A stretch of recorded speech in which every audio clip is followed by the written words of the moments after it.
welcome to this week's episode of Life Coaching on the Move.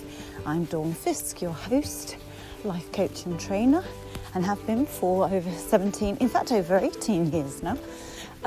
Welcome along. I'm today walking the dogs. So you'll hear the birdsong, my footsteps, and my out of breath as I go up hills. But it is gorgeous and you're really welcome to join me. Today's episode I'm focusing on regrets. The power of regrets, the usefulness of regrets, and the damage of regrets. Before I start, I just wanted to say that please share this if you find it useful, or any of the past 66 episodes in the back catalogue useful, then please tell your friends, because it could be just what they need at the moment. If you're new to the podcast and you want to listen to some of the previous ones, I would definitely point you in the direction of at least the first 1 to 10, because they give the platform of my coaching. So they're all useful and they're all full of practical tips, but the first 1 to 10 would be the good place to start. And then you get a feel of who I am and how I coach. Visit the website www.milestone-coaching.co.uk if you would like to contact me or see what's on offer, different online programs, different workshops. The last bit of admin is to say that I have, in the next couple of weeks, got another one of my life skills and confidence programs starting, which is via Zoom. It's a 7-week program. It's a very reasonable cost. And we work together for 7 weeks in a small group on Zoom regularly, and it's just packed with confidence strategies, life skills strategies. It's the 4th or 5th program that I've run this summer. It's been so popular. So we cover all sorts of things: resilience, mindset, comfort zones, confidence, communication, all sorts. It's packed. So I would highly recommend that. If you want to go on that program, please just drop me an email so I can get an idea of numbers and put your name in before it closes, because I keep the group small so it's friendly and non-threatening. So drop me a line, dawn@milestone-coaching.co.uk, and I will keep you a place in that workshop. Other than that, let's crack on to this week's episode, all about regrets.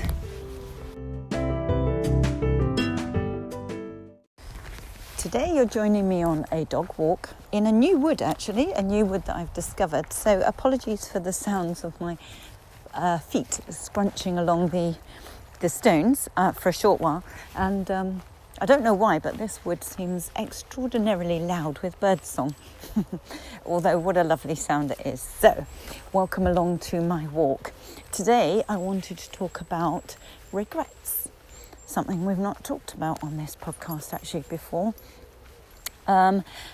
Prompted actually by a novel that I've just been enjoying, by Matt Haig.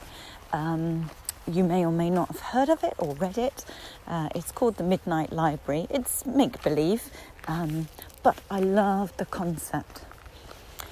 It's let me give you a rough outline. It's about a girl who is getting more and more disillusioned with her life, feels more and more of a failure, has more and more regrets, and is suffering from depression. Now that sounds like a really miserable book. It isn't written in a miserable way. It's not a depressing story at all, although I'm describing it as so, but it isn't. She's just struggling in life. And she gets to a point where actually she decides she's had enough and she wants out. And she attempts to take an overdose. And again, it's not all doom and gloom, although it sounds it. But it's not written in that way. But anyway, between her dying between life and death, she finds herself in the Midnight Library, where it's a library with her old school librarian, who she got on very well with, apparently, and shelves and shelves of books of the lives she could have led. Had she done this, or had she done that, or had she not done this and not done that? And there's one very large book called her Book of Regrets, which the librarian encourages her to read, and it's full and it's very heavy, and it's all the regrets. She didn't go with their boyfriend to run a pub, or she didn't continue her swimming career, or she didn't stay with the band that she was a member or singer in a band. She turned all of those things down, and she didn't accept coffee from a guy. What would have happened if she had, etc., etc. It was all full of regrets that she had. And then she was given in the novel the chance to pick any book. They all had blank covers, no titles, and she could relive that life and could perhaps in one life pursue her swimming career, or could in a different novel pursue, say, the life in the band and things like that. So it was basically an opportunity for her to go down the route of the lives she could have had. And what would have happened if she had. So she had the chance to relive some of these. It's definitely worth a read. I loved the concept. Now, because it got me thinking. Now, I won't ruin the story, and I won't say how it ends, and how it all unfolds. It's worth a read yourself if you like it. But what if we could all relive some of our lives that we might have led had we gone down that route, or had we accepted this, or had we tried that, or had we not turned that opportunity down, or that job role down, or that date, or had we not pulled out of that relationship and ended it, or where might our lives have gone? So it got me thinking about the regrets that we might have, and deeper into what effect the regrets are having. And the book made me think about, in fact, actually, my husband and I went for lunch. We had the day off, went for lunch, and we had both read the book. And I was saying, what lives would you want to have relived if you could just try, tongue-in-cheek, that sort of thing. What directions could you have taken? We were talking about them, and it got me thinking that there were numerous ways I could have gone. I remember when I recall my life that I was offered a great job opportunity in New Zealand, actually, which I turned down. I was pursuing a career in the police. I had gone through all the application process, and was at the very last stage. I passed my fitness, I passed all the screenings, I passed all the interview processes. I passed every stage and was going to the last point, and the measurements of uniform and things like that. And then decided to pull out because Neil had said, although he supported the idea, it was going to put a huge strain on our relationship. I would have to go away for at least 3 months to solid 3 months training, residential training. Thereafter, I'd be on shift work. It was a very male-dominated environment. It was perhaps not conducive to a relationship, although we would give it a good go, and probably not conducive to having a family, etc. And so, although he said fully behind it, it would definitely strain our relationship. And so I decided to withdraw my application at that stage. Where might my life be now? If I had taken that route, would we be together? Would we have our children? Would I be doing this podcast? What if I'd gone to New Zealand? It was for just me. He was here pursuing his career. I would have gone alone. That almost definitely would be a very different life. What if my first marriage hadn't broken down? What if he hadn't met somebody else and we stayed together? Would we still be together now? I wouldn't have the children that I have now. I wouldn't be with Neil now, etc., etc. So when we look back, there are so many different routes. It's a bit like the sliding doors film, if any of you can remember that. so many of us have so many different possible routes we could take. And we don't, for whatever reason. And that's the important thing. I think the way to not allow regrets to hold us back, because the problem with regrets are they can be incredibly powerful in a toxic way. They can be incredibly negative, because if we hold on to regrets and dwell on regrets and look at the closed doors more than seeing the open doors, it can keep us stuck. It can keep us in a spiral of negativity, the what ifs, if onlys. And what is that doing for any of us? And so I say to clients, rather than focus on the regret of not doing that, it's perhaps better to focus on why you didn't do it, the bigger picture, or why you did do it, the thing that you're regretting, possibly. Because if we focus on why didn't I go to New Zealand? Well, I didn't go to New Zealand.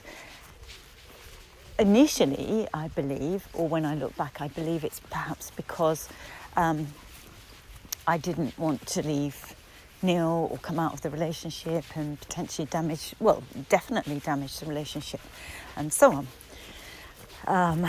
So initially, when I look back and think about that, I think I gave that up for us, for our relationship. But is that totally true? Is there more to it than that? Was there an element of fear? Maybe. The unknown. How would I cope? Would I be all right? Could I do the job? Would I like the country? It's a big step to move across the other side of the world by yourself. At the time, my mum and dad were still alive. I wouldn't be with them. I wouldn't be, I'd miss them, the family, etc. So there was so much more involved in that decision. So, which is why I don't look back on it with regret. I look back on it with intrigue, what might have been. But actually, there is an element of possibility that what we do when we look back and regret not doing something is actually we romanticize what might have been.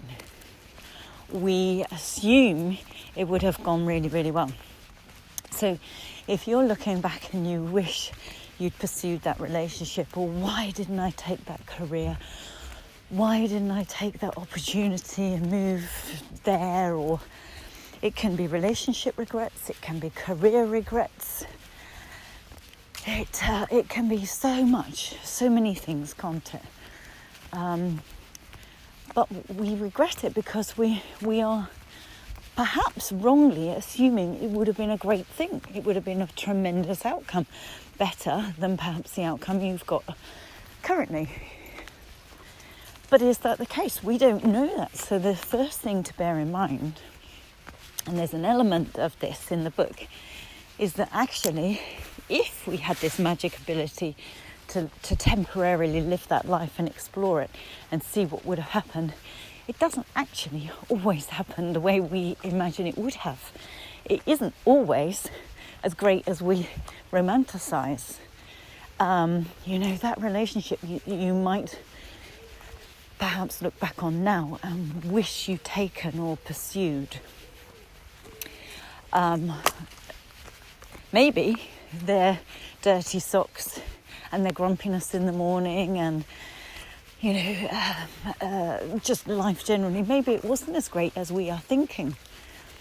Maybe there would have been issues, struggles, problems.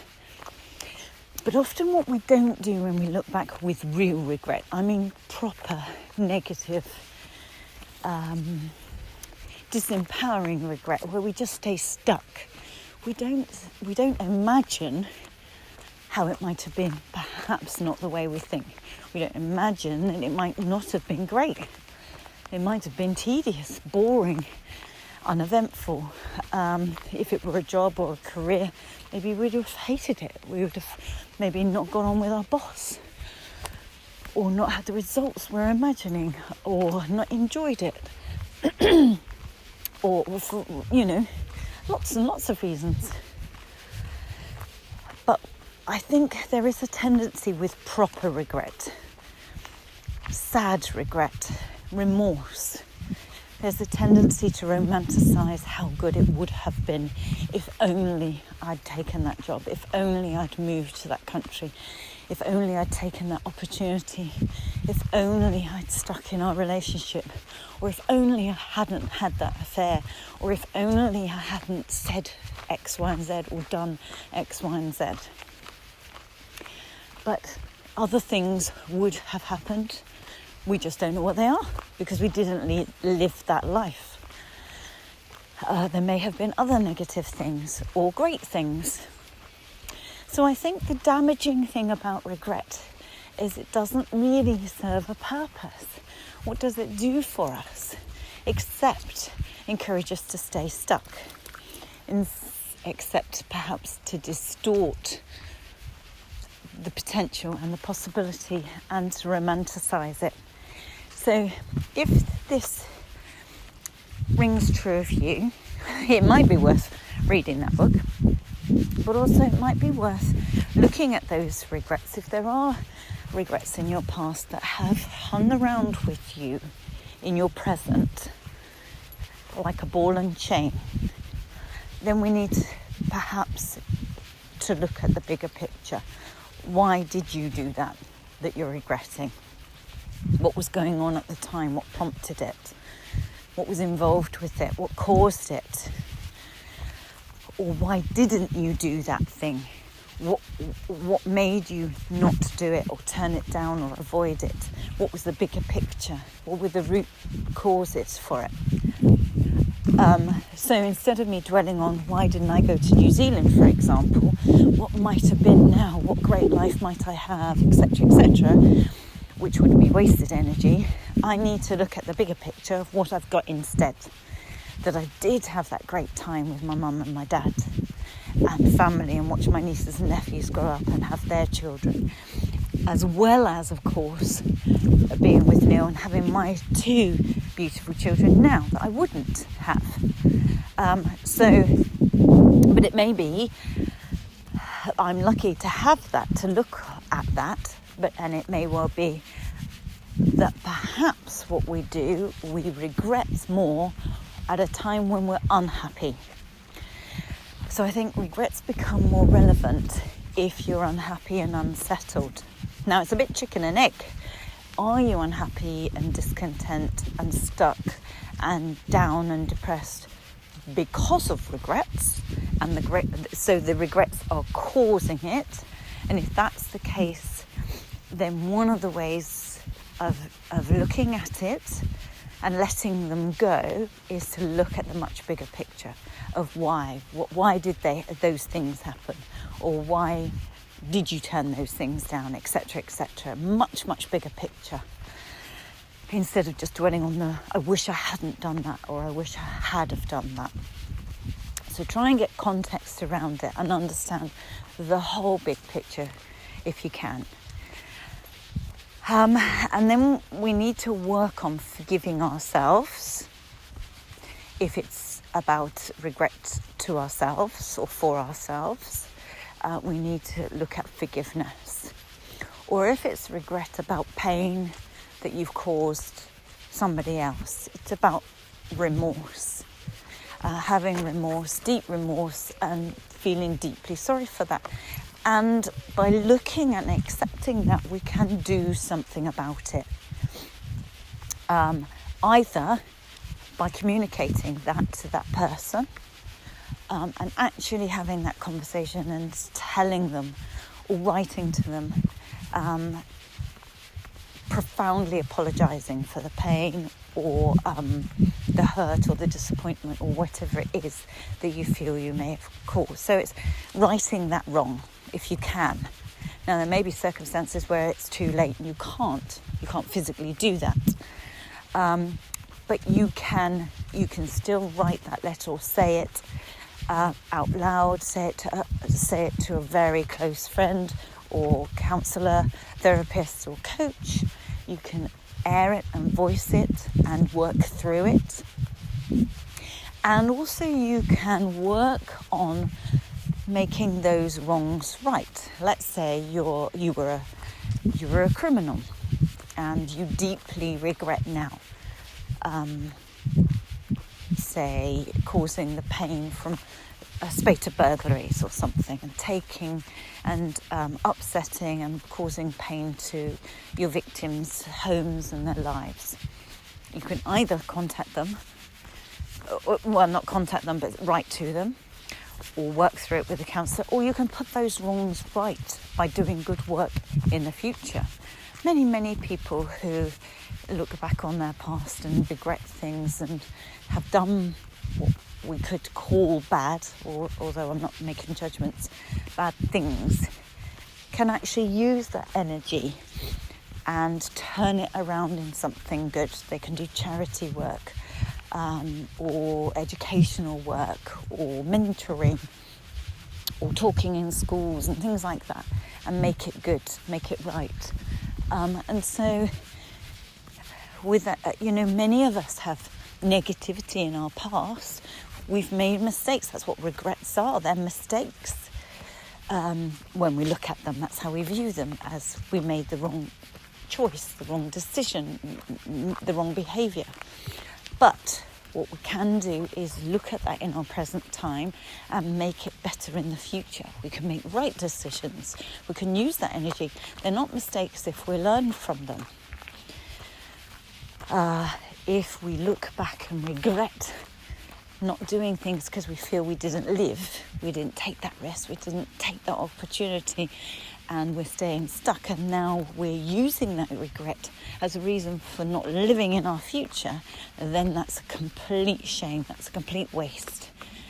Because regrets can be the fuel, and our mistakes can be the fuel. We can learn from them, and they can encourage us in the future to make it good, either by putting our mistakes, turning them around into rights, or by looking back and regressing, not taking that opportunity, not living life to the full, or not doing this risk or whatever. But we can look ahead and use that as a fuel for making us do that now. So yes, at the time it may have been a small mistake or a big mistake, but it can encourage us forward. We can learn from it and use it to propel us to bigger, better and happier things as a result. And then we don't need to regret them. Or if we've done bad things, we feel remorseful for them, we can turn them around, write them, and do good things in the future. And so actually, sometimes we can look back and think it happened for a reason. So I suppose the lesson from today is try not to regret.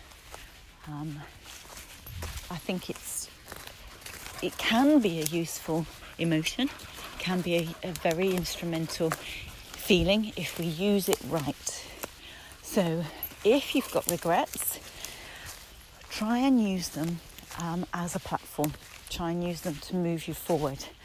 And certainly avoid, if you can, using them to hold you back in the future. That's the greatest shame. If regrets about the past impact and hold you back for your future. That's a double whammy, because you look back on the past with negativity and you hold yourself back in the future through fear or being stuck, then they're completely wasted energy, and it's a complete shame. So we've got to free ourselves from them. We've got to move on from them. We've got to take from them what they're there for, and they're a signal. They're an indicator. I always say that any emotion is not a wasted emotion. It is a signal. It's not who we are.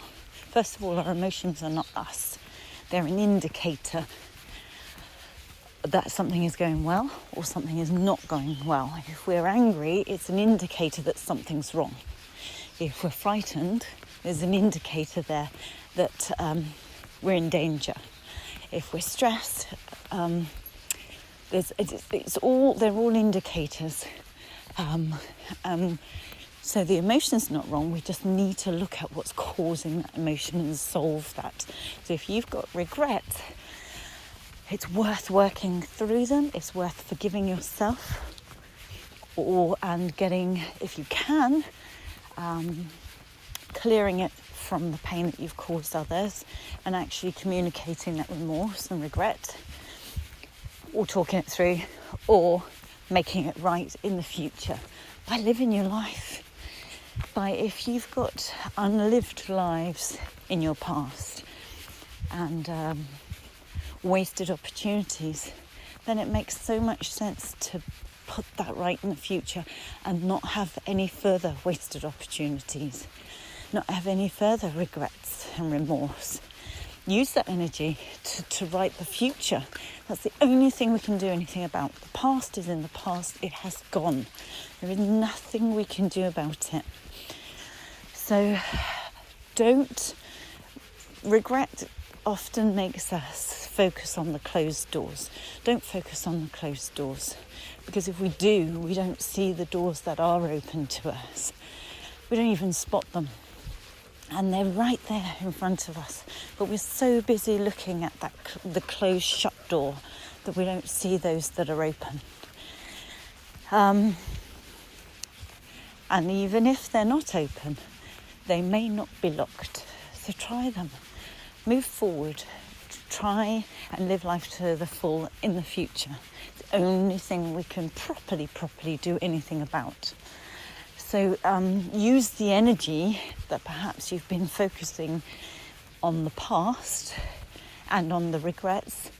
Divert that energy. Move it away from that direction. Turn it round. Look at the future. And how can you make sure you live life now? Because then the regrets have not been wasted. Then they've been fuel. So if you want that book, it's The Midnight Library by Matt Haig. And I hope you enjoy it. So good luck. Have a great week. And I will look forward to talking to you on next week's episode of Life Coaching on the Move.